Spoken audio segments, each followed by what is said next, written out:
Welcome to the Feeling Loudly podcast, a show about the power and magic of emotion, explored through the lens of astrology, divination, and art. I'm your host, Jana. I'm an astrologer, a tarot reader, Akashic Records reader, poet, and witch, and I'm here to help you feel your feels.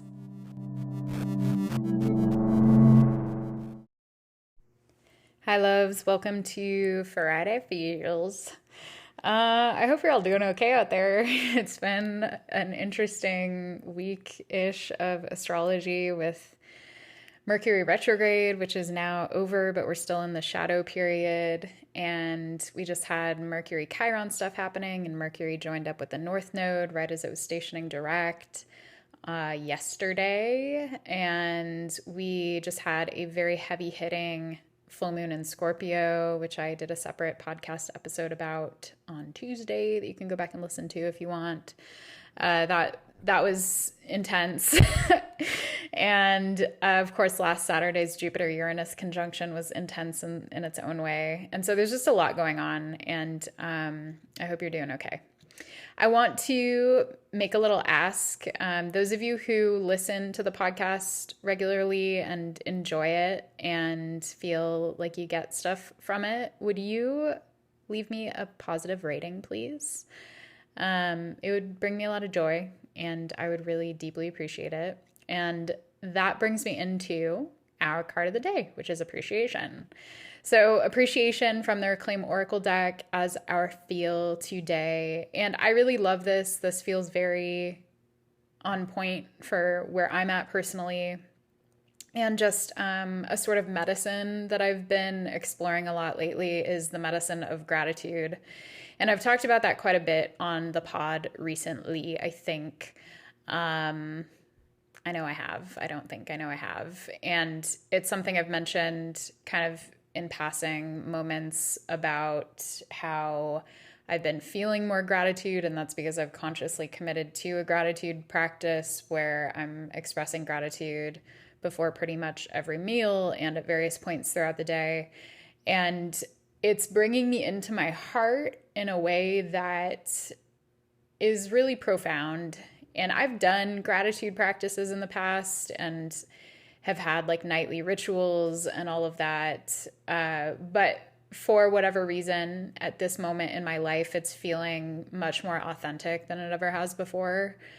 And I think a lot of that is because I am growing and I'm developing more appreciation for all of the beauty that I have in my life, all of the gifts and the people and the resources and the beauty. And I'm living in a really beautiful place that I find stunning. And it's really easy to feel grateful when I look outside and look at the trees. And when I walk by the river, I had a moment where I was standing by the river today and I just felt so connected to this body of water in a way that I've felt in the past, of course, like in big ways around other bodies of water. But, you know, again, for whatever reason, right now it's really hitting me and I feel like I'm coming into deeper levels of appreciation for natural beauty in particular. And maybe it's because it's Taurus season. Happy Taurus season to my fellow Taurus people and to everyone. And Venusian magic feels very present during this time of year. And Venus will soon be entering Taurus. And that's sure to be a beautiful time with the Sun and Venus both in Taurus and Jupiter in Taurus and Uranus in Taurus. It's going to be a big Taurian mashup to kind of bring us out of the really hot Aries energy that we've been in for a minute here. And sensuality is something that I think can draw us into deeper gratitude, because sensuality is a practice of presence, and it's a practice that brings us into pleasure. And pleasure can be a sort of lever that we pull to help us live in deeper gratitude. And I will read the description from the guidebook as usual, but I want to mention to start that our tarot card clarifying appreciation today is the Lovers.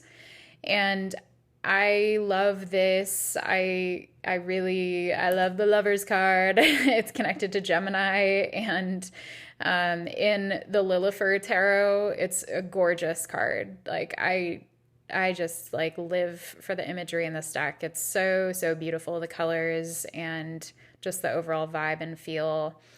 And it reminds me of how in relationships, appreciation for one another is one of the deepest, in my opinion, building blocks toward deeper intimacy and care and love. And I think historically for me, when I've stopped appreciating my partner or when I've stopped appreciating the qualities in them that first attracted them to me or attracted me to them, or at least the qualities that are wonderful about them, that's often kind of signaled the death of that relationship, or at least the steady decline. Because when we lose appreciation for one another, we often lose sight of each other's beauty. It's through our appreciation of art and nature and all of that that we desire to preserve and care for those things often.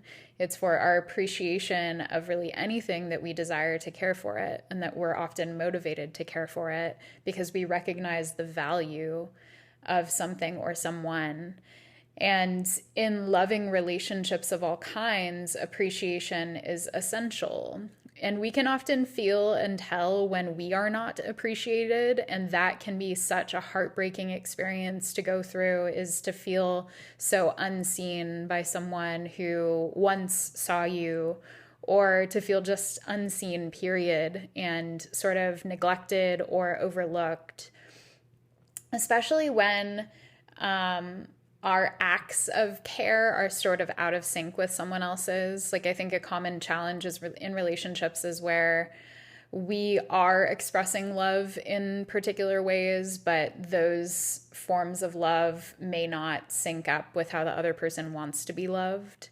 And that can lead to both people feeling underappreciated or unappreciated, period, because they're loving each other in different languages, and that sort of dissonance is creating this separation between the two of them, where although we may understand that someone loves us, we may not feel it, and vice versa. Although we may love someone, they may not feel it and they may not appreciate it for what it is.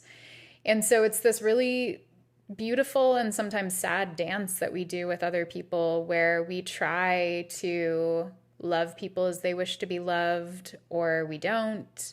We may fall out of step. We may come back into harmony.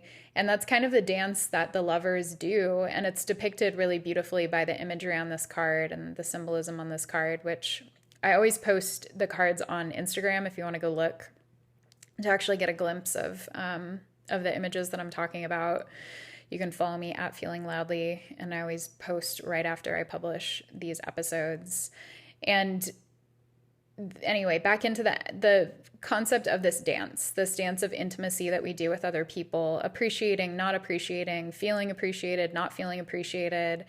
And, I won't speak for everyone in the world, but I will say that for me, that has been again, sort of like the death sentence of relationships in the past, is when I felt like my acts of love were unseen or unappreciated.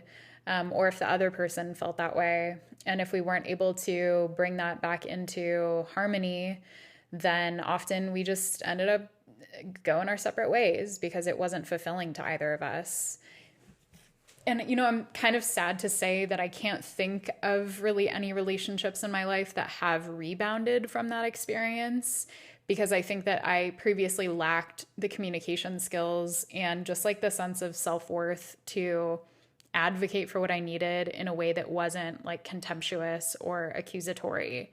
And often we get to a place in relationships where we've sort of been pushed to our limit, and like we no longer feel loved, or the other person no longer feels loved, or it's mutual. And it's so far past those like easeful conversations where we can say like, hey, I don't feel super appreciated right now, and I would love for us to do something to shift that. Here's what would help me to feel loved. Do you feel loved? What would help you to feel loved? Like, ideally, we get to have those conversations early enough that we can shift our dynamics with each other. And sometimes we don't. And sometimes that catapults us into a dynamic where we just feel consistently unseen and out of sync. And that's sort of like the lover's reversed experience where we're singing different notes. We're not even a part of the same choir. We're like screeching different genres of music from opposite sides of the hall. And it feels like a tangled web of dissonance that causes us to kind of go farther and farther into our corners and into ourselves. And I think like, looking back on relationships where that's happened for me, there were many moments along the way when I could have spoken up and could have probably done something to shift the dynamic, and so could the other person. But we often internalize that. Like when you feel unappreciated, it often can become this thing where it's like, then that is a reflection of my worth. Like you don't appreciate me, and so I am not worthy, or so I am not lovable because I am not seen through the eyes of love by you, the person that I love. And that can be a tough one to rebound from too, and often something that requires a lot of steady work and healing to come back from, especially if you were raised in an environment like that where you felt like unseen, underappreciated, neglected. Sometimes we might hinge our self-worth on someone else, like, quote, seeing us, because we can't yet see ourselves and we haven't received the type of familial and community support needed to help us feel strong within ourselves and affirmed by the people around us who love us. So it's tricky, and it's something that I think a lot of us go through, just a process of becoming, like steadily becoming ourselves and needing to learn how to receive care and receive love from ourselves and from other people. I know that like for a good part of my life, I felt very unseen by people around me. And I also felt very unseen by myself. And I had to spend a lot of time by myself and investing in hobbies and activities and just like ways of living, ideologies, beliefs that felt authentic to me. And it required a lot of trial and error for me to get to a point where I felt like I was authentic with myself and I could see myself and I could identify myself and locate myself. And until I reached that point, I think it was hard for me to feel seen by anyone else and appreciated by anyone else truly, because I sort of felt appreciated for what I could do for people as opposed to just for who I am as a person. And again, that's like another pitfall that we can fall into in relationships, is kind of appreciating what someone does for us versus who they are as a person. I got really mad, not mad, but I got really hurt once when an ex and I were doing a little like compliment exchange and telling each other what we loved most about each other. And I shared like these qualities that I really loved in him. And he said that he really loved how I made him feel. And I think he meant it like in a sweet way, like that I helped him feel good and comfortable and loved and all this stuff. But I was hurt by it because I felt like my value to him was focused on what I could do for him. It was focused on like the function or role that I played in his life as opposed to who I was as a person. And that meant that if I wasn't performing that role, then I was not appreciated. If I wasn't serving a particular function and doing something for him, then what did that mean for me and how I would be loved? And so that was a tough moment that I remember because it was kind of this aha where I was like, damn, this has actually been a pain point in a lot of my relationships, especially romantic and familial relationships. Not so much friendships where I've mostly felt appreciated and loved for who I am, and I think that's more common for the most part in platonic relationships. But like certainly in my family of origin and in even some, I would say family halvesies. Like I felt that way about half the time. But with romantic partners, especially cis men, it was typically a feeling of like, here's the role that I perform for you. And if I can't perform that role, then my value to you becomes unimportant in some way. And that is something that has really like become so clear to me that I can really feel it when it's bubbling up in a connection. And I tend to really reject it quite quickly when I feel that sense of like a tit for tat or like a transactional kind of dynamic in romance. And it's something that I can tell quite quickly now when someone is appreciating me as a person or when someone is appreciating how I make them feel or what I do for them. And I think that that comes with self-worth. That comes with like growing self-worth when we value ourselves just for being who we are, as opposed to what we can do, what we can produce, how productive we can be, a very sort of like capitalist mindset to identity and relationships when it's rooted in our productivity. And shifting back into just valuing ourselves as humans on this earth who are valuable and worthy and lovable simply by existing in our many forms. And it's kind of like maybe a radical idea, not really. I mean, like it's a very common idea that we hear all the time, like you are worthy just because you are. But it's something that can be hard to like feel, right? Like in a world that demands we play roles, in a society that demands we show up and offer something of quote value, and that we perform our duty and our obligation, it can be really hard to not stake our self-worth on that. And that filters into our relationships in really obvious ways when we value other people based on what they can do for us or when they do that to us. And it's so common. It's so common. And I don't think it makes any of us like bad people when we fall into that, but it's something that can lead to a lot of unhappiness and a lot of suffering. And it can lead to very conditional relationships, or I guess conditional love, where we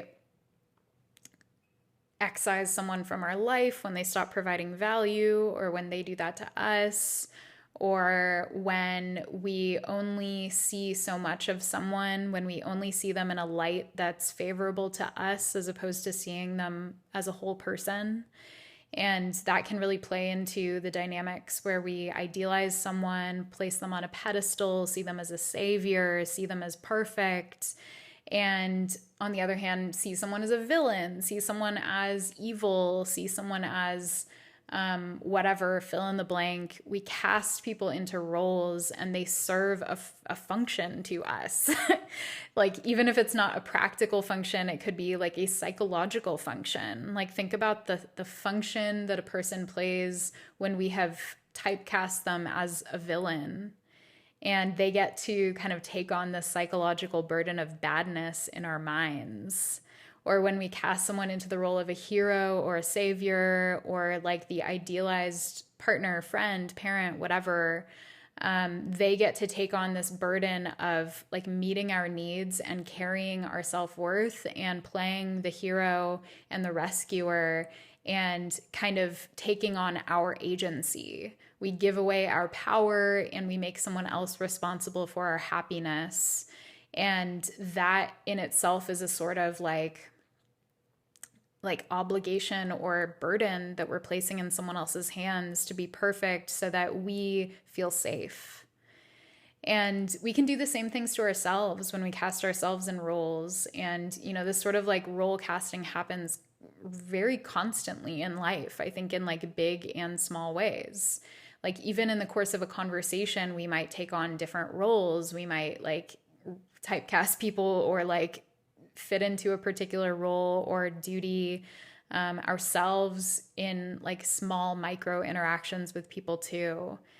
And that can be just a natural way that we function socially. And it can sometimes take us away from connection because we get stuck categorizing each other, categorizing ourselves, trying to play a role as opposed to just show up as a human. And it's, I think, maybe something that evolves with time and with growth and maturity. But I think for most people, it's something that really evolves with introspection and with getting to know ourselves truly away from the influences of people who demand that we show up as a particular type of person around them so that they feel safe, so that they can kind of live in a status quo that feels cozy to them. And on the other hand, like, we can grow a lot when we make space for other people to be their full selves and to be messy and to be imperfect. And that sort of like appreciation for the wholeness of a person, again, is a gateway to deep love and intimacy. When we can see someone in their light and their shadow and their like, most delightful traits and their most challenging traits, when we can appreciate the wholeness of them, that is love. That, to me, is love. That sort of acceptance, appreciation, and kind of piercing the veil of facade or what we want someone to be so that we can allow them to show up as they are. And today, that is what I'm deeply feeling from appreciation. It's also sort of like the nuance of appreciating challenging phases in our lives and challenging lessons and experiences, how that sort of appreciation is like this magnification of doing that in our relationships with each other, but instead we kind of do that in our relationship with life. And it becomes this ever unfolding process of learning to move with the ebbs and flows and learning to appreciate the difficulties that we face and what we have in the face of those challenges, whether it's like the resources to face up to them, whether it's the inner strength, the knowledge, the support systems, our communities. Sometimes a gratitude practice for me on days when I'm really having trouble mustering gratitude, when things are feeling really bleak, I will just literally express gratitude for my senses, for my ability, pretty incredible in this life where not all people have access to all of their senses. I'm fortunate to be able to smell, taste, touch, hear, see, feel. And what an incredible gift it is to be able to move through life feeling in that way. And when I'm sitting down for a meal, sometimes it'll just be like, thank you for the ability to taste this food and for the ability to smell this food and see this food and have a body that can digest this food. Sometimes usually it's expressing gratitude to the natural elements and to all of the people who contributed to making that meal happen, seen and unseen, alive and past, and to the earth and to, all the people in my life who love and support me and have helped me reach the place that I'm in right now. And, I used to feel really like kind of silly when I did these gratitude prayers years ago because I didn't have a whole lot of gratitude, to be honest. I think I was pretty ungrateful for a lot of the blessings in my life, and I was pretty jaded and depressed, and I my perspective was really bent toward cynicism, and I was like snarky and pessimistic, and it was coming from a place of deep pain, but it's something that persisted for a long time, in part because I had yet to really appreciate all of the beauty in my life. When I did do gratitude practices back then, which I did, they would really bring me out of that temporarily. And I found it kind of hard and like incongruent to be like snarky and and what am I trying to say when I say snarky? Like I had an attitude. I was angry at life. I was angry at people. I just felt very alone and isolated and sad and spiky and salty. And it was very self-perpetuating because I pushed people away often and then, you know, hurt over the fact that they were gone. And it was this sort of sabotagey process where I would kind of discount the things and the people in my life that were really there for me, and simultaneously feel this grief over their absence. And it was hard. It was hard. And when I look back on that period, I do remember these punctuated moments where I felt an overwhelming sense of gratitude when I really tuned into it and intentionally connected with the feeling. But it would go away because that wasn't my baseline. It wasn't like a place that I would come back to during struggle. I would come back to, like, honestly, self-pity was kind of a go-to response for me during a lot of chapters of like deep pain. And I don't say that as like judging my prior self, but it's just the honest truth. Like that was my response, and that was sort of my coping mechanism because I didn't have other coping mechanisms. I didn't have those skills, and I was really unhappy and out of alignment with a lot of different parts of my life. And so it just sort of like became the way that I dealt with things, was to go toward bitterness and to go toward resentment and pity. And I also lacked compassion for myself. And so that lack of compassion paired with pain led to this sort of like ongoing cycle of bitterness where I just felt very unwell. And it continued for a long time, and until I freed myself from a lot of the relationships and jobs and situations and finally like narratives and beliefs that were keeping me trapped in that cycle, I wasn't really able to see just how much I was contributing to it. And now in my life, like a lot of the same challenges I was facing in life during that phase are still present. Like it's not like my life is rosy and perfect by any stretch of the imagination. I have my challenges, I have my burdens, I have my griefs and my hurts and my stuff, and yeah, I've made a lot of mistakes, and I have a lot of stuff to process and work through still ahead. But it all feels more manageable than it once did because I can also recognize the vastness of my life and see life in like brilliant color. Like earlier today, I was looking out my window and just staring at the trees, the leaves blowing in the wind, and it was so peaceful. And I mentioned I was at the river earlier, and I was standing by the river and just like really connecting with the water. And I was thinking about people in my life that I'm really appreciative of. I looked at a photo of someone that I really love and was just like smiling with this like huge grin on my face.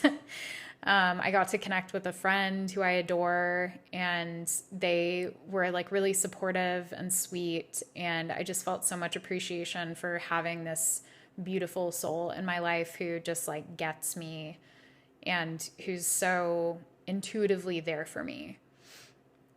And like, I'll feel that when I look at my dog and when I look around at my plants and when I connect with myself, when I appreciate my own qualities, that helps me not see myself as a fuck up just because I'm a person who makes mistakes and who's caused harm and who has made probably not some great choices in life.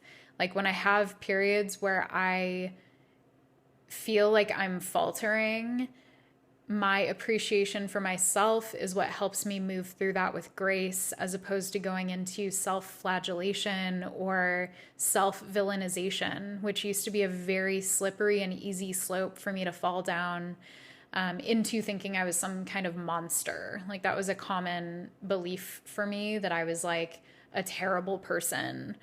And that, you know, comes from trauma and from societal programming and all sorts of places. It's not accurate. And yet, like, I've had a couple experiences recently, a couple of which I've actually mentioned on the podcast, where I've gotten some like nasty emails from people. One from an ex-friend, a couple from ex-friends actually in the last like 6 months, which has never happened to me before. But I guess when Pluto entered Aquarius, it was like, all right, online shit, here we go. It's also in whole sign, it's in my 10th house. So I kind of expected some like stuff to come up around that. But I had another like kind of hate email that I got the other day, and then people were leaving like fake comments on my podcast and leaving me terrible reviews. Just people that I have like, you know, bad ex blood with and are petty. And it hurt me for a bit because I was like, I have a tendency to internalize that kind of stuff. And then I had to really reroute within myself and be like, people are going to see you the way that they want to see you. People are going to typecast you however they want to typecast you so that they can live in some degree of comfort with their perception of whatever dynamic they've been a part of with you. And it's a really common thing. I've talked about it a few times recently with the drama triangle specifically. I guess I'm obsessed with this concept lately because I keep bringing it up. But it feels really potent. And it's just something where like lately I've been finding myself on like the villain side of that triangle in a couple different dynamics. And it's interesting. It's like, it's a place I've been in before in the past. Like I've been someone's bad guy in their story before. But it just has been like interestingly pronounced in a couple relationships that are no more. But where like I felt really reduced and really like my whole identity was reduced and oversimplified, and that it was just kind of the easy path for someone to believe that and to see me that way. And it's fascinating. And it's something that in the past would have like really hurt me. And I find myself becoming more and more detached from that kind of behavior. And, you know, it still will hit me at times when someone says some nasty shit that's not true. It doesn't feel good. I don't seek that. I don't want that. But I think it's also like, speaking of appreciating the challenges in life, it's also something that I appreciate because it's helping me grow stronger as a person. And I'm not someone who's existed in like the public eye in a big way in the past at all. And I still wouldn't say that I do. I mean, I have like a public platform, I have a podcast, I'm on social media, I run a Discord, I have my face on the internet, but I'm not like an influencer. I'm not like a famous person. I'm just a person who's online and who's known by some people.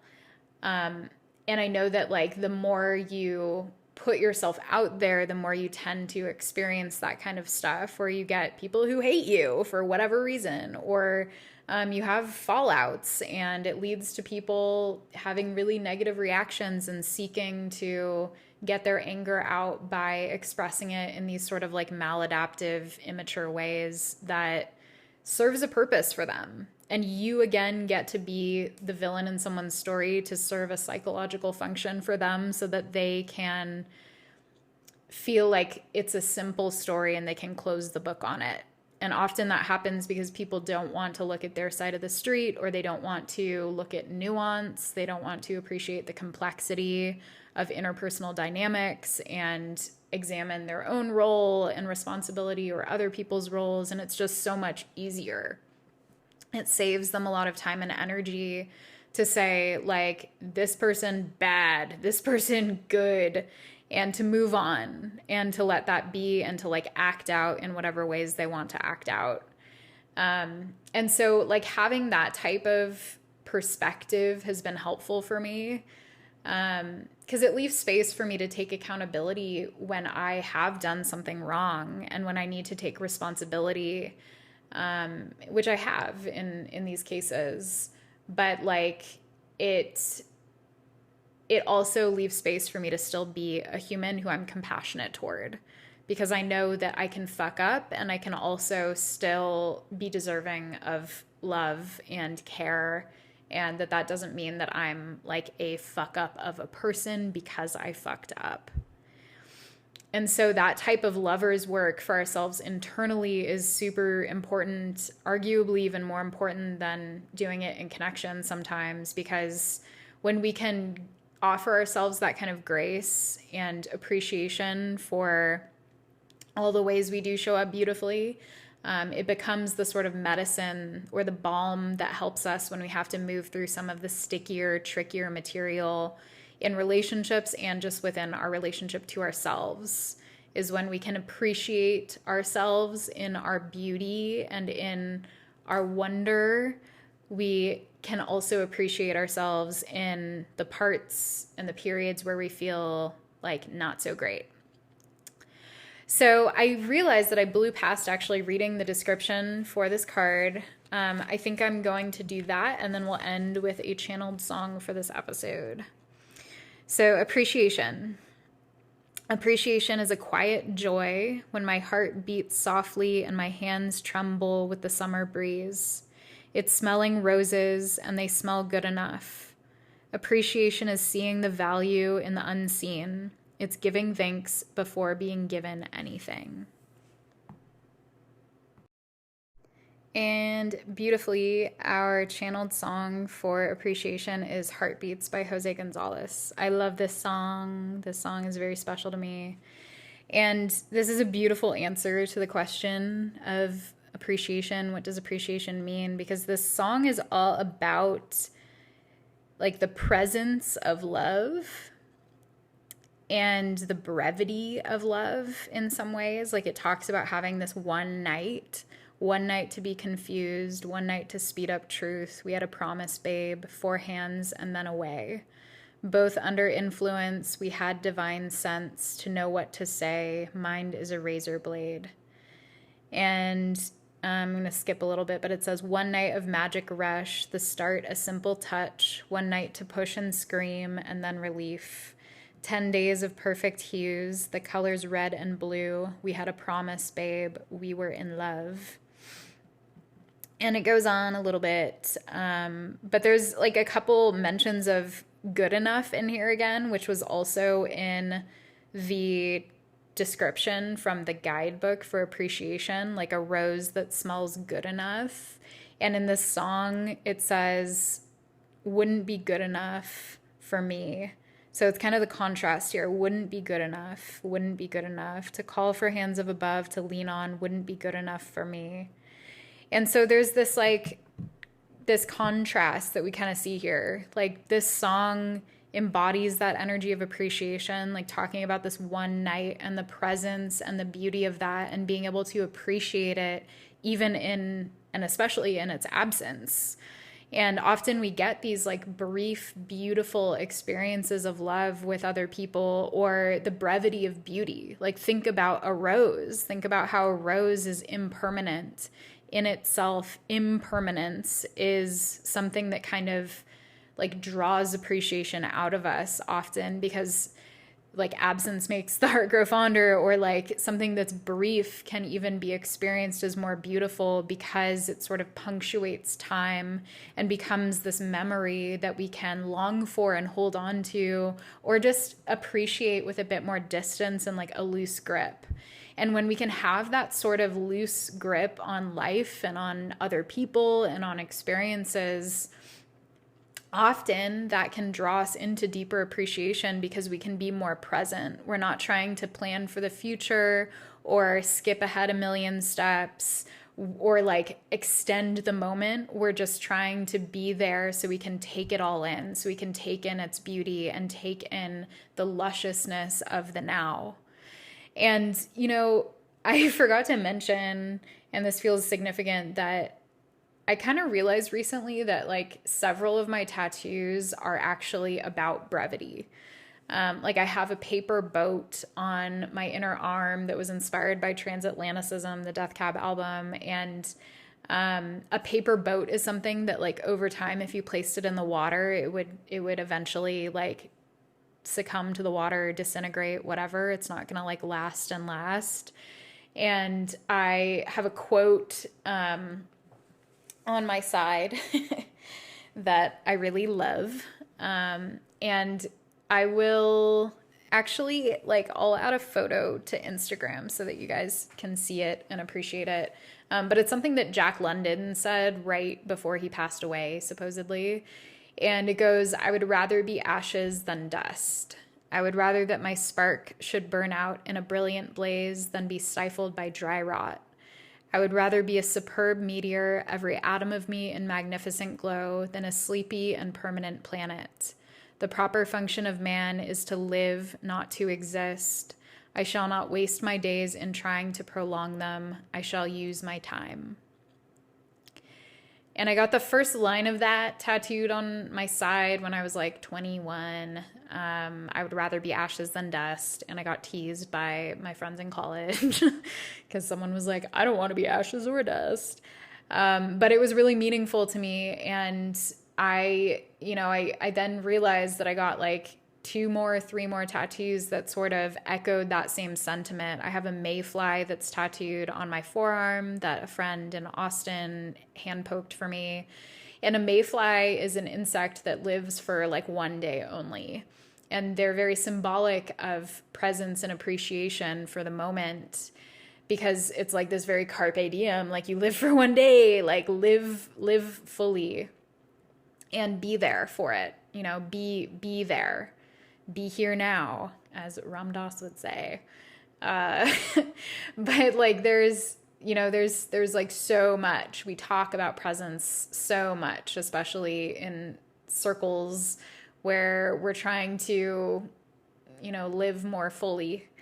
And that, I think, is what appreciation is coming down to for me today, is that it's being able to see yourself, to see someone else, to see the moment, to see your environment, to see a flower, a river, a lake, a tree, an ocean, a grain of sand, a plant, a dog, a smile, a lover, to see all of it and to be as present as you can be with it, knowing that it won't last forever, and that impermanence is something that can make way for more deeply fulfilling lives when we can appreciate the impermanence of ourselves and everything else.